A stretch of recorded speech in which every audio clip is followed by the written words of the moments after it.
Colonel ਇੱਕ ਫੌਜ ਦਾ ਜਿਹਦਾ ਕਹਿੰਦੇ ਰੈਂਕ ਐਸਐਸਪੀ ਦੇ ਬਰਾਬਰ ਦਾ ਸ਼ਾਇਦ ਹੁੰਦਾ, ਬਾਕੀ ਤੁਸੀਂ ਦੱਸ ਸਕਦੇ ਹੋ। ਤੇ ਉਹਦੇ ਕੁੱਟਮਾਰ ਦਾ ਮਾਮਲਾ ਸਾਹਮਣੇ ਆਇਆ ਸੀ ਤੇ ਕੁੱਟਮਾਰ ਤੋਂ ਬਾਅਦ ਕਈ ਤਰ੍ਹਾਂ ਦੀਆਂ ਗੱਲਾਂ ਨਿਕਲ ਕੇ ਸਾਹਮਣੇ ਆ ਰਹੀਆਂ ਸੀ ਵੀ ਤੁਸੀਂ ਗੱਲ ਨੂੰ ਟਾਲ ਦਿਓ, ਮਾਮਲਾ ਨਾ ਦਰਜ ਕਰਾਓ, ਪਰ ਗੱਲ ਹੁਣ ਕਿੱਥੇ ਪਹੁੰਚੀ ਹੈ ਜੀ, ਇਹ ਦੱਸਿਓ ਜਰਾ। ਹਾਂ ਦੇਖੋ, ਗੱਲ ਇਹ ਹੈ ਕਿ ਰੈਂਕ ਤਾਂ ਚਲੋ ਠੀਕ ਹੈ, ਜੋ ਮਰਜ਼ੀ ਹੈ, ਪਰ ਇੱਕ ਆਰਮੀ ਦਾ ਸਨਮਾਨ ਹੁੰਦਾ ਹੈ ਨਾ, ਫੌਜ ਦਾ ਇੱਕ ਸਨਮਾਨ ਹੁੰਦਾ, ਤਾਂ ਇਹ ਆਪਣੇ ਆਪ ਦੇ ਵਿੱਚ ਬਹੁਤ ਵੱਡੀ ਚੀਜ਼ ਹੋ ਜਾਂਦੀ ਹੈ।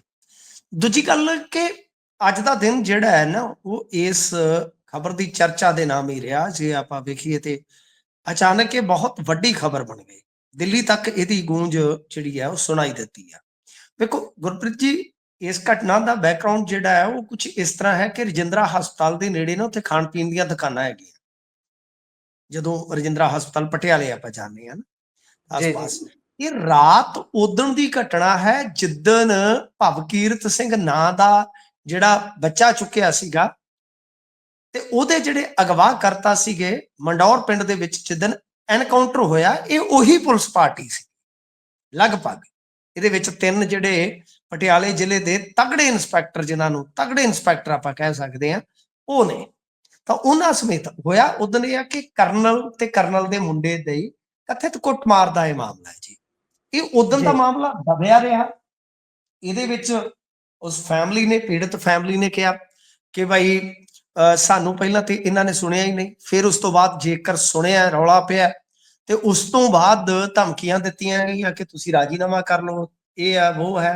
ਤਾਂ ਮਤਲਬ ਕਿ ਇਹ ਸਾਰੇ ਦੋਸ਼ ਜਦੋਂ ਲੱਗੇ, ਵੀਡੀਓ ਬਾਹਰ ਨਿਕਲੀ, ਤਾਂ ਅੱਜ ਇਹ ਵੱਡੀ ਖਬਰ ਬਣ ਗਈ।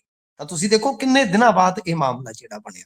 ਤਾਂ ਫਿਰ ਇਹਦੇ ਚ ਕੀ ਹੋਇਆ ਕਿ ਪੰਜਾਬ ਸਰਕਾਰ ਹੀ ਘਿਰਦੀ ਨਜ਼ਰ ਆਈ ਕਿ ਐਡਾ ਵੱਡਾ ਆਰਮੀ ਦਾ ਆਫੀਸਰ, ਉਹਦਾ ਮੁੰਡਾ, ਤੇ ਤੁਸੀਂ ਦੋਨਾਂ ਨੂੰ ਕੁੱਟ ਘੱਤਿਆ।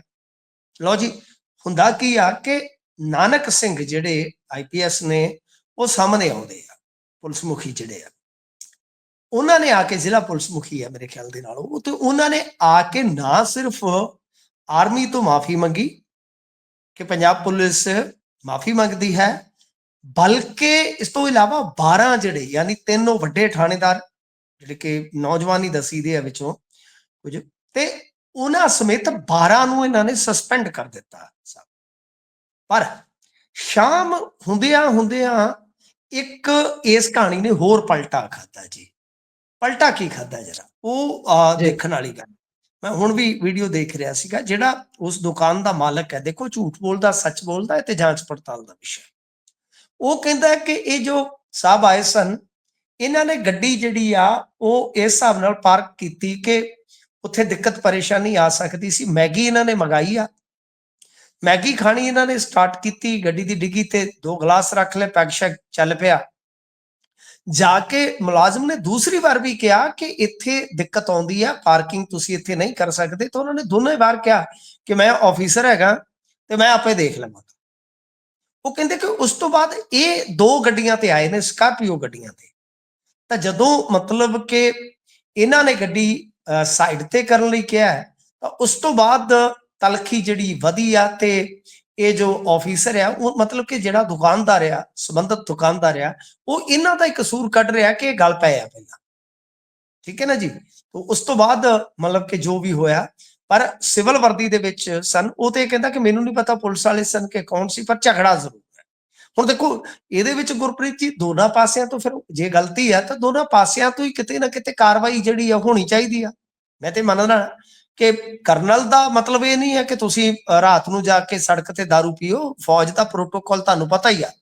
ਪਰ ਉਹ ਸਾਰੀਆਂ ਚੀਜ਼ਾਂ ਪਹਿਲਾਂ ਐਸਟੈਬਲਿਸ਼ ਤੇ ਹੋਣ ਨਾ, ਉਤੇ ਜਾਂਚ ਪੜਤਾਲ ਨੇ ਹੀ ਸਥਾਪਿਤ ਕਰਨੀਆਂ ਨੇ ਕਿ ਕੀ ਹੋਇਆ ਕੀ ਐਕਚੁਅਲ ਦੇ ਵਿੱਚ।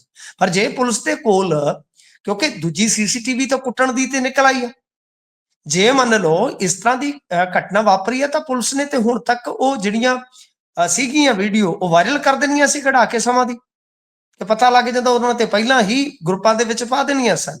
ਤਾਂ ਇਹ ਠੀਕ ਆ ਕਿ ਇਹ ਜਿਹੜੇ ਪੁਲਿਸ ਆਫੀਸਰ ਆ, ਇਹ ਕਹਿੰਦੇ ਕਿ ਉਸ ਜ਼ਿਲ੍ਹੇ ਦੀ ਪੁਲਿਸ ਦੇ ਸਿਰ ਕੱਢਵੇਂ ਅਫਸਰ ਆ।